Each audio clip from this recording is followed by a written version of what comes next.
Welcome to the Hire Truckers Podcast, where we interview experts in driver recruiting. We provide industry insights, marketing trends, and motivation to help you level up your recruiting game. Welcome to the Hire Truckers Podcast. I'm your host, Aaron Craddock, and today I'm super excited we have Dawn Erickson with Waste Management on. Welcome, Dawn. Thank you. Glad to be here.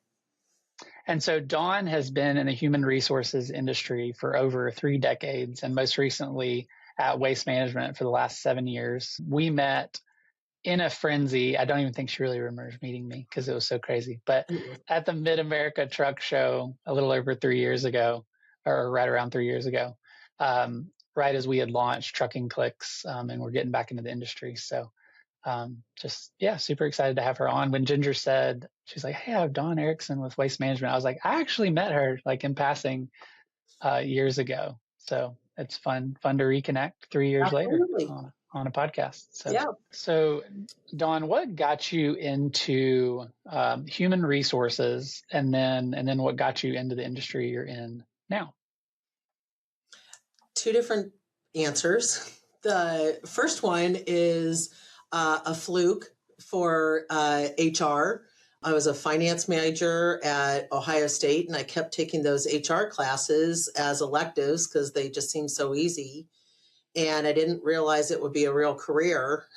And, here I am all these years later, and it has been a phenomenal career and incredibly rewarding and enriching. So I was really lucky just to kind of stumble in and took over, and HR became a passion, and I'm much better at it than finance.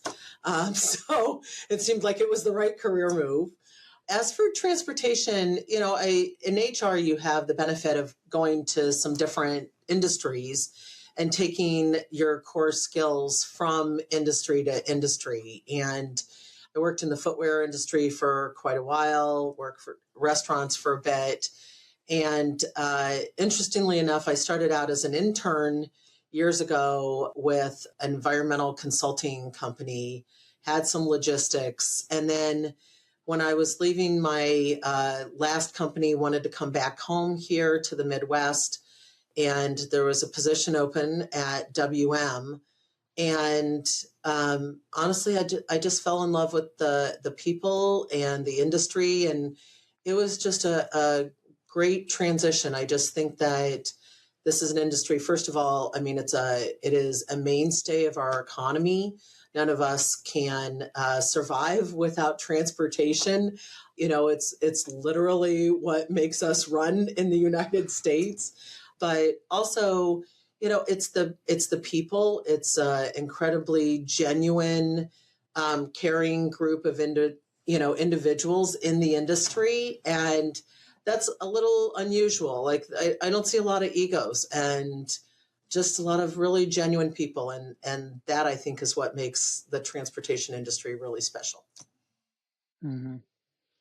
That's awesome. One of the quotes you had when you were speaking with Ginger on our pre-call is there's so much more that goes into the transportation and sustainability industry, like so much more to it than we could even imagine, that most people could imagine. So can you kind of elaborate on that, just how big of an industry and segment like both sustainability and the transportation industry are?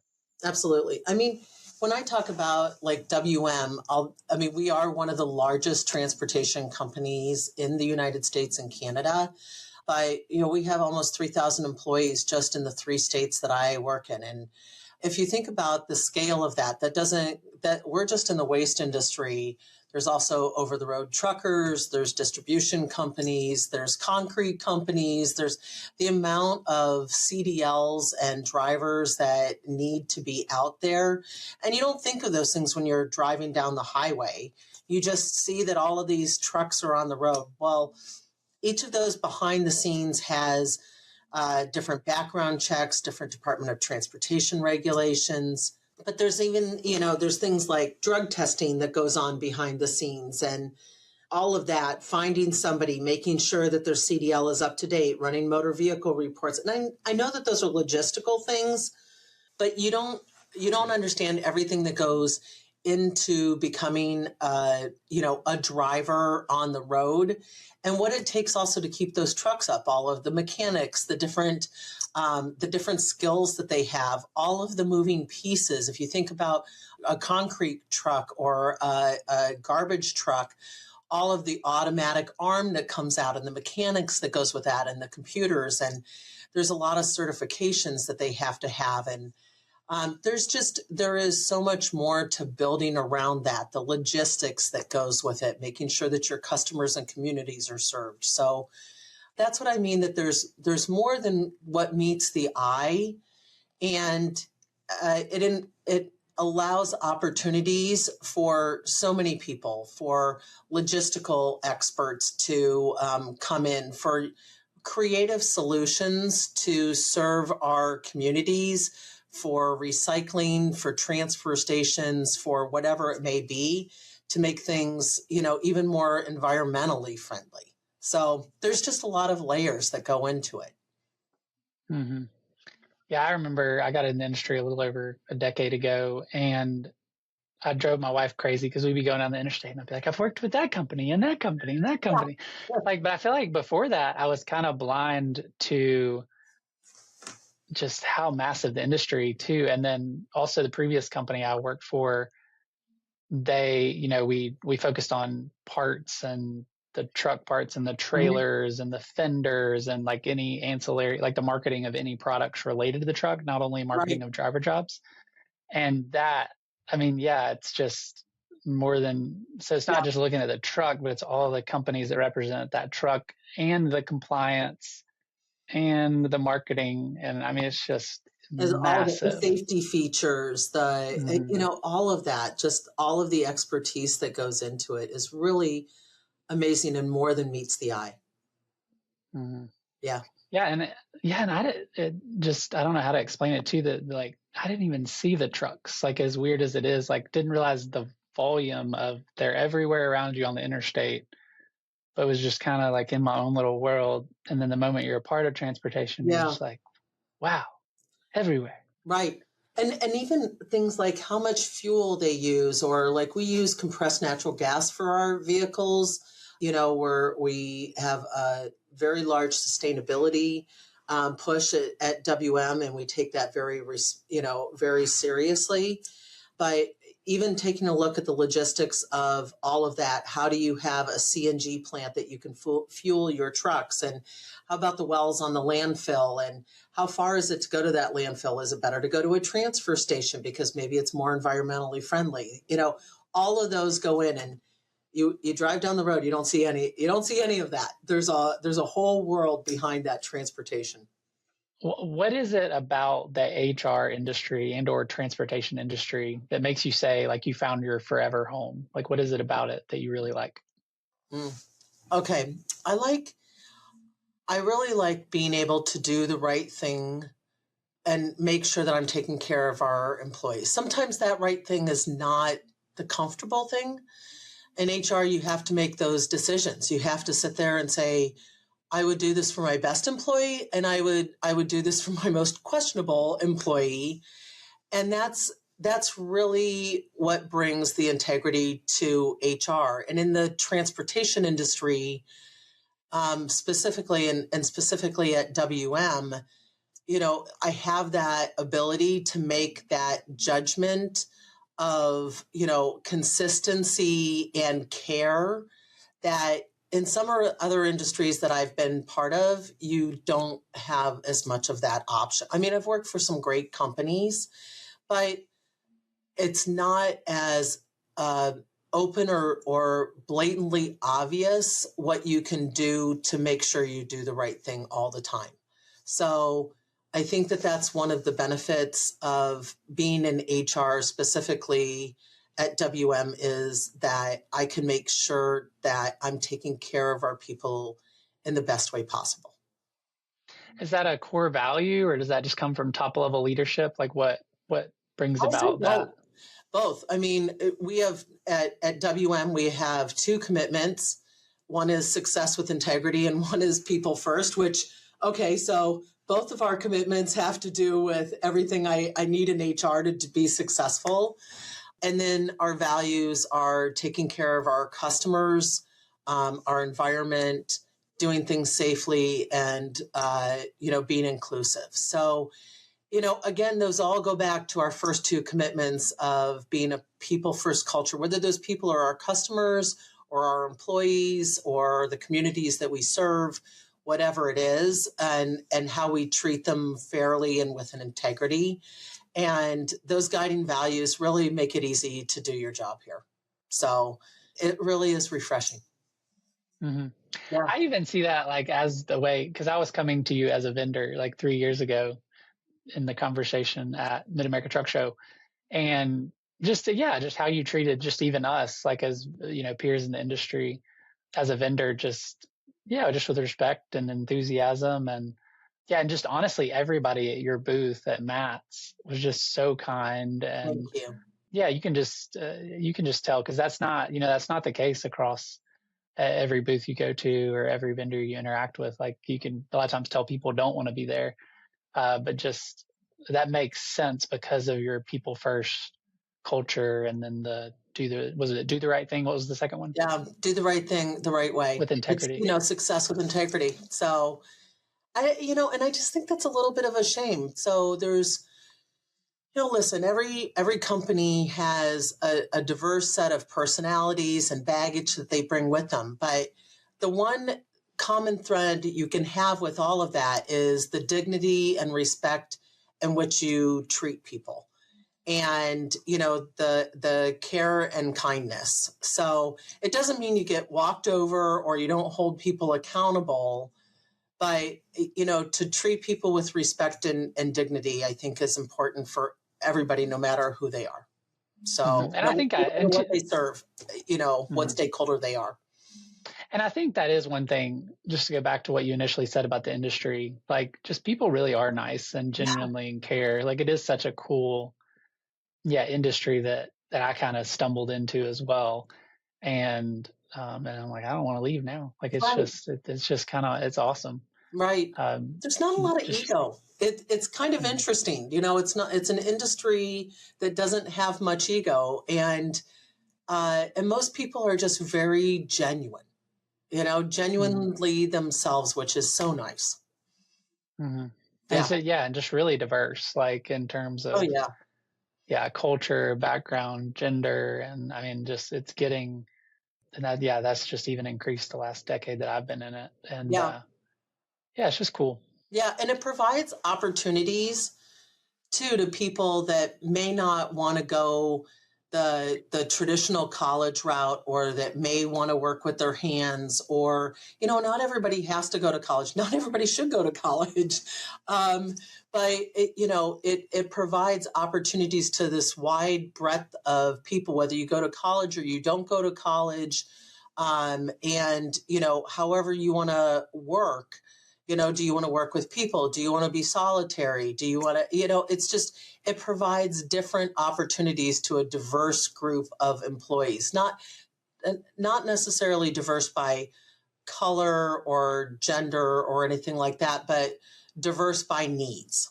And, all the other things apply to the gender and the ethnicity and whatever you want to have it. But really the diversity of what you need in your career, you can find in the transportation industry.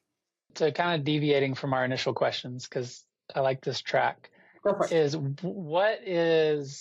why should people join, whether it's the sustainability industry or the transportation industry in general? Like you mentioned the education piece, but why should people consider that, let's say coming out of high school, just to pick a specific demographic, like why should people consider getting into this industry? I think that there's a variety of opportunities. I think that you can make your own path. I look at my area vice president. He started throwing trash on the back of his grandfather's truck and that owned, and he made his way through. He graduated college, became a district manager. Now he's my area vice president. He's 15 years younger than me and incredibly smart and, caring, and, I kind of, die on the sword for him. He's wonderful. And he's done everything in the industry, and he's a great example of what you can do. You can be anything you want. You can stay on a truck. You can stay under a truck. You can keep doing routing logistics or helping our customers in customer service, and you can switch all around. I have one of our managers today. She just took a position. She was one of our district managers, and now she's becoming one of our consultant coaches that goes in and helps districts get better. So you can go in different directions. You can go sideways, up, wherever you want to go. And there's just so many opportunities that if I'm a high school student, it's allowing me to explore different opportunities to find the pathway that's right for me. And I think that that's what the transportation industry as a whole offers. So there's just a wide variety. I mean, heck, you can go into HR if you want. You can go to marketing, communications, or you can work at a transfer station, you can be an operator at a landfill, whatever suits you.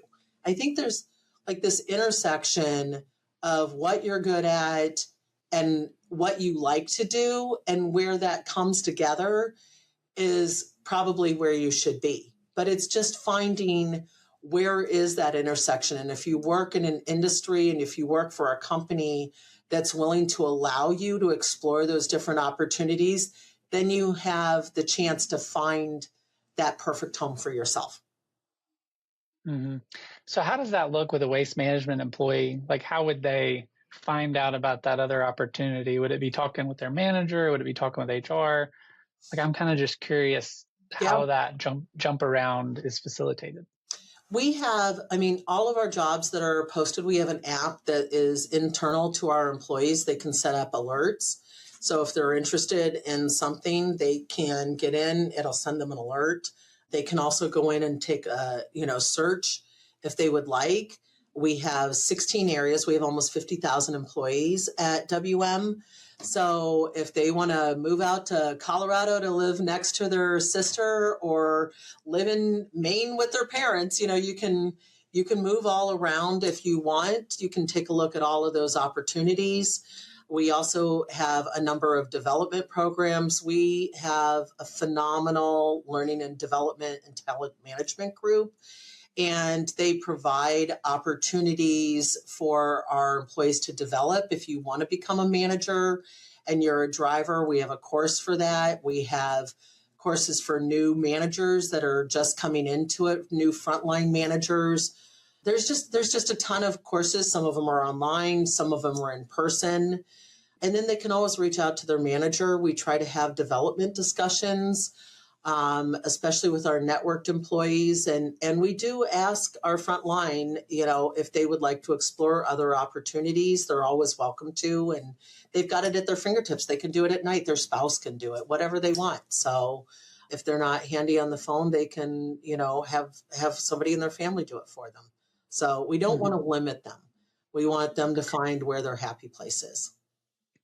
Yeah, two of those stuck out to me. That as I'm I would want to join waste management, just people in my generation, because we moved to Austin, Texas, from Alabama a couple of years ago, just a really short decision process. We're hey, let's just go. And then there's just a whole bunch. There's a lot of that now. And, I was able to just move our company headquarters, and most of our team was remote, so it worked. But, not everything in transportation allows you that mobility. So that's pretty cool. Yeah. With your network. We also have education benefit, which is just outstanding for our employees, where, they get up to a certain amount every year to take different college courses. They can get up to their master's. And it's not just them, it's also their spouse and their children between 18 and 26. They also have an allowance to go. There's a program called EdAssist that we use. It's got over 230 colleges that they can go to. Some are in person, some are online. But we pay for their spouse and their children that are college age as well. And that's just one of our benefits. There's no repayment. There's no any part of it. We just, they apply to the college, and then we help them pay. And that's been a great benefit for us especially to help our employees get where they might not have been able to afford to go to college or even to have their children go to college. I mean, it's a holistic view of putting the people first is to also take care of their families. Mm-hmm. Yeah. That's cool. Yeah. I didn't really realize how much it would shift until I had my own kids of just like, it's like all priorities are just like, right. Kids, we'll do anything for them. And I'm like, Anything. now I understand. Yeah. Now I understand. Yeah. Because we just made a transition, like for my wife to be able to be home most of the time. Oh, that's wonderful. And switch to a private school that kind of aligns with our values. And yeah, so it was a big financial switch, but like, we're just like, whatever, we'll figure it out. Kids are worth it. Listen, and there's no time that you're ever going to make that, it's now. Like, it's not like you can tell your child, like, please don't grow up right now and wait. Mm-hmm. Now is the time, and you always figure it out. So, mm-hmm. Yeah. Yeah, it was like, even when we committed to the new school, we're like, okay, like, I think we can afford it for 1 year. Then we might have to go back to our old strategy. But that's okay. We'll just try it. Yeah. And just take it. And then as we add kids next year. Yeah. Yeah. And like baby 3 coming in March, it's like, figure it out again. That's so exciting. Mm-hmm. Yeah. But what are you going to put that on hold? You can't put that on hold. Mm-hmm. So now's the time. Mm-hmm. Yeah. Yeah. And Lauren and I were kind of unique. We were married for 9 years before our first. Like, so we waited a while too. Wow. Like, we went and got our masters and traveled and did different stuff. So good for you. Enjoy life.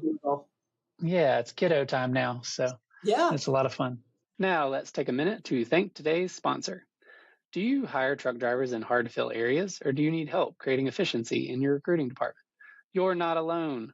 With 50 plus years experience, Trucking Click specializes in data-driven strategies, industry-leading customer experience, and custom solutions that'll get you to your goal.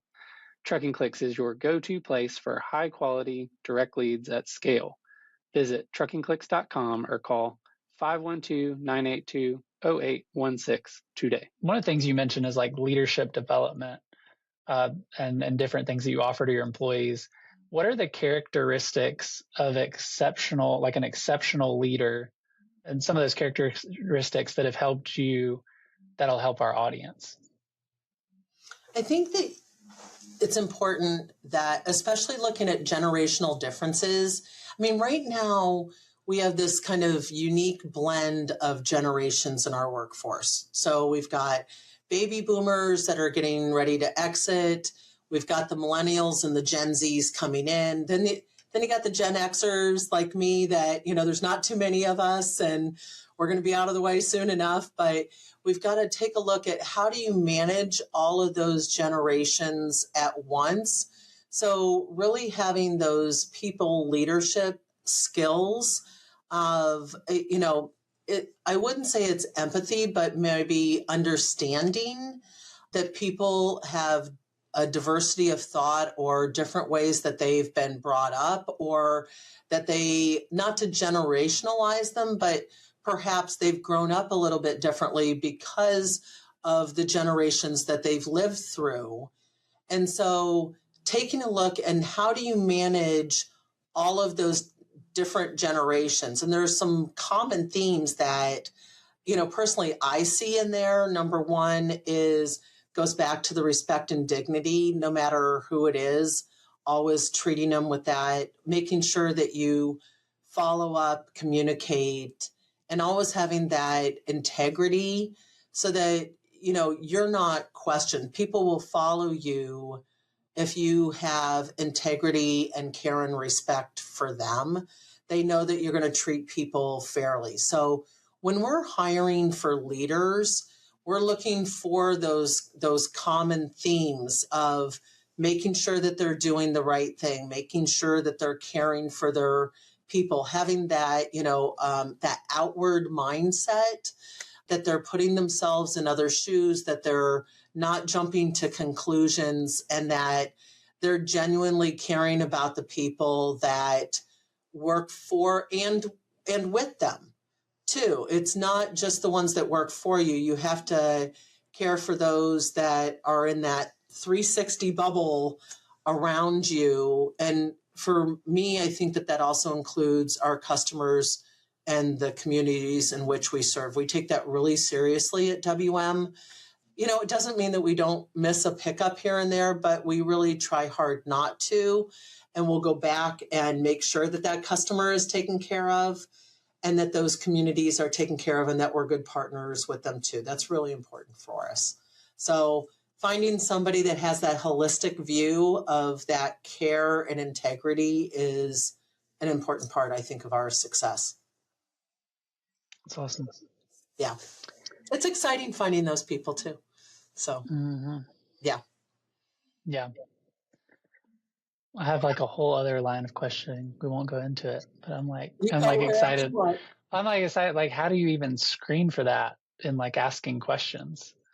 Like, it's like the open-ended questions. Like what type of open-ended? So my question is, what type of open-ended question would you ask? Like, would an employer ask to kind of find out if someone is more other-centric rather than themselves-centric, or has that empathy? I will give you my unpatented question that now will be a hint to all WM interviewees that come before me. So I ask this question every single time, and that is, tell me about a situation, personal, professional, doesn't matter, kind of went down in flames for you, that went really bad. And what did you do? And, who did it involve? And by asking that, I'm finding out a variety of things. I'm finding out, what do they think going down in flames means? Because sometimes their definition is not what I would say is going down in flames. But it's also letting me know, how do they problem solve? Who did they involve? What resources did they invoke? How did they communicate? How did they take care of the people, the customers, all of that? So I'm finding out, did they work with integrity? Are they caring? Do they have good communication skills? And what is their sense of what down in flames is?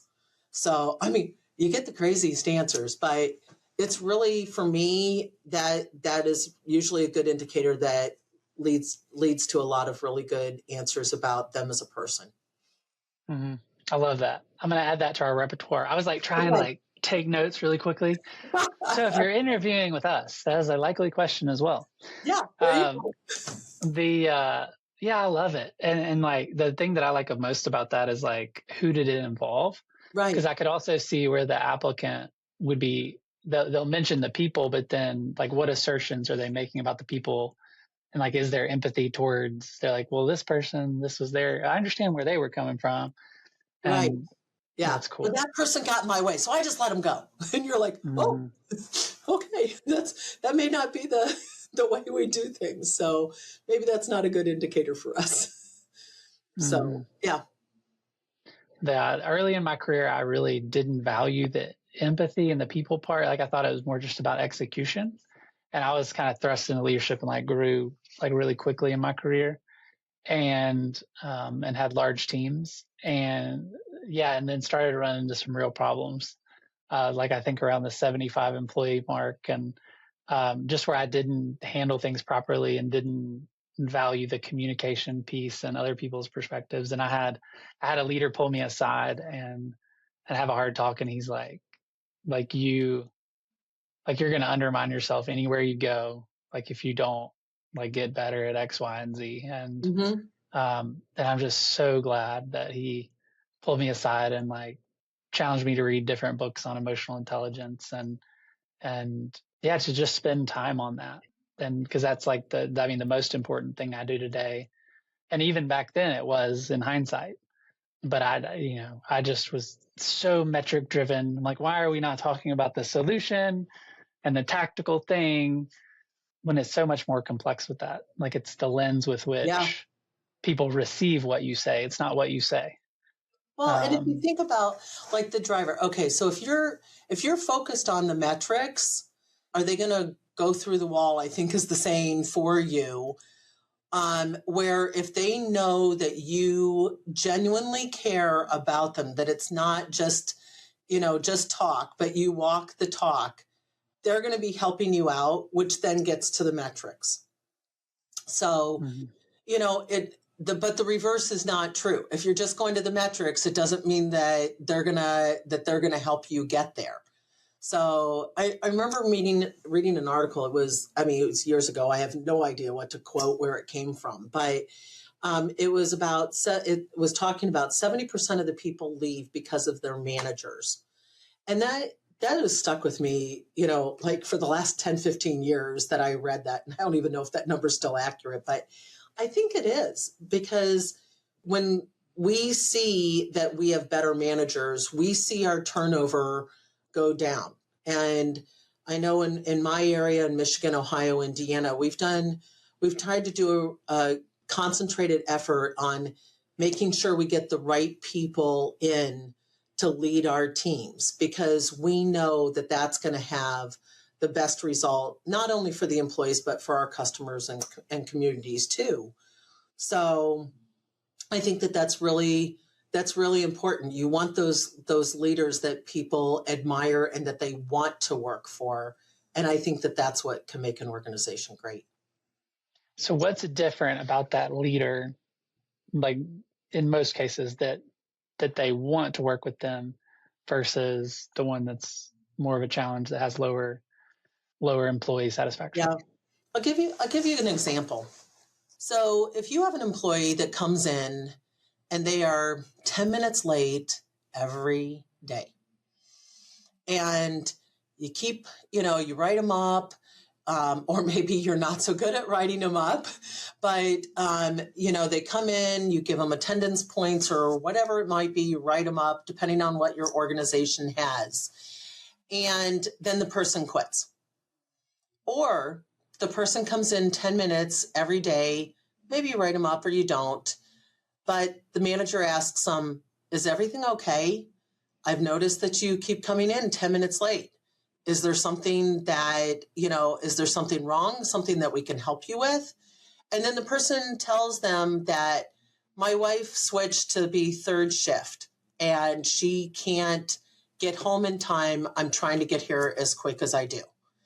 And so you make an adjustment and maybe they go out with the second launch of the day, which gives them even more time for their wife to get there, and they do the handoff, and then they come into work. What have you lost? You have to consider what the route is. Can they get in and out of the alleys? Again, going back to everything that's behind the transportation industry and what you don't see. But how can you make that adjustment? Or maybe they switch to a different line of business, and you train them on that so that they can have time with their wife switching. And now you've saved a great employee and not terminated them. And that is dependent upon the manager asking the question of, are you okay? Is there anything that we can do? So now, I love that. If the guy sits there and says, I just can't get up in the morning, then maybe you offer to help him set 3 more alarms on his iPhone or whatever. And then if it continues from there, well, we just can't control that. But there are situations that we've run into that caring managers will try to find solutions for. And that is a great leader. Mm-hmm. Yeah. And I would think even if it is the alarm clock thing, like still that approach of assuming positive intent just builds that relationship where they won't want to go somewhere else where they're not. Because that's the main way that in all the fleets that we talk to all the time that they lose talent is, through leadership and which leadership isn't just the title. Like sometimes it's the dispatcher or it could be a ton of different roles. It's not just their direct boss, but someone else in the organization that interacts with them doesn't lead with thinking about their perspective and assuming positive intent. Right. So I could see how that's super powerful. Yeah. So what are you mentioned like reading an article a while back, and one of the questions we try to ask all of our guests before we get off is what are you reading or have you recently read that you really enjoyed? I read a book called Smart Brevity, and I wish I could tell you who it is from. We'll put it um, in the note. We'll put it in the show notes. oh, good. Thank you. But the ironic part is I thought it could be a bit more brief than it was. So just a little FYI, but it actually was a small book, but it was really about how do you put things together for impact in a way that captures attention and doesn't have your audience turn off. And we know that when we're reaching out to our employees, I mean, I think it's, something like you have 10 seconds in the email before they lose interest. What can you read in 10 seconds? So I've been enjoying reading that because I can be a little chatty. And so trying to get a little bit better at that. Mm-hmm. Yeah. Yeah, that's good for me too. That's like almost 100% of the time when I get myself into trouble, it's because I talk too much. Yeah. Um, My mom calls it Midwest nice. mm-hmm, You're Midwest nice. I'm like, what does that mm-hmm. mean? And she goes, well, you just like to make sure everybody understands. It's a very polite way of saying it. I Okay, love it. mom. Yeah.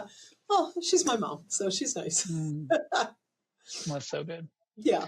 Was there anything else, Dawn, that I should have asked today that I did not? The only thing that I think about sometimes is, going back to that managing employees in different generations. And I think if I have one message that would go out to people is to just remember where people have come from, to remember, that they had another boss that they worked with that treated them a certain way, good or bad. They had, they've got things that are going on at their home and that may affect them here at work. It may be how they grew up. Maybe both of their parents worked. Maybe they worked where their mother stayed home or their father stayed home. Maybe, and that affected things. Maybe their parents made them work at a younger age, or maybe this is their first job. You don't know what that is because we don't see that. And so being a leader or being a manager means thinking that you don't know everything about all of your employees and asking the questions and like you said, Aaron, assuming that positive intent, those really help manage. And at the end of the day, for the transportation industry as a whole, we need to keep people in the transportation industry and not become plumbers or electricians or work in the healthcare field or go outside of the transportation industry. We have a finite number and we're all competing against each other. We don't need to compete against other industries too. So the better we become as an industry, as an employer, helps us keep all those people within our industry and helps us as a whole. So I would just put that out there of, it's beneficial for the whole industry for us to up our game on managing people well. Yeah, I love that, and it's kind of good timing because like this episode will be either ending up the year or starting next year, and our first episode in 2024 back in January was with a well-known labor economist that came on, and he was talking about the upcoming labor shortages projected that are just astronomical. Like over the next, like he's written a few articles and has been published in every major publication. But like coming up in the next 5 to 10 years, like we're going to see some stuff that we've never seen before in terms of just challenges and shortages. And so I think the more we can serve and help each other in the industry as, HR leaders and business leaders and share the ideas of like everything you talked about today, the assuming positive intent and looking out for the people in our industry, making their jobs easier, I mean, that's going to benefit all of us. Yeah. And I love it. So I really appreciate your time today and your thoughtful answers. And yeah, I learned a lot. Like I wish I could. I'm going to have to go back and take more notes. Specifically that interview question, that was golden. So, well, I gave away my trade secret here. So I know. We'll see who comes up with good answers. We somehow have that effect on people on the show. So that's good. I really appreciate it. So thank you, Dawn, for your time today. And I'll be in touch. Thanks. That sounds good. Thanks so much, Aaron.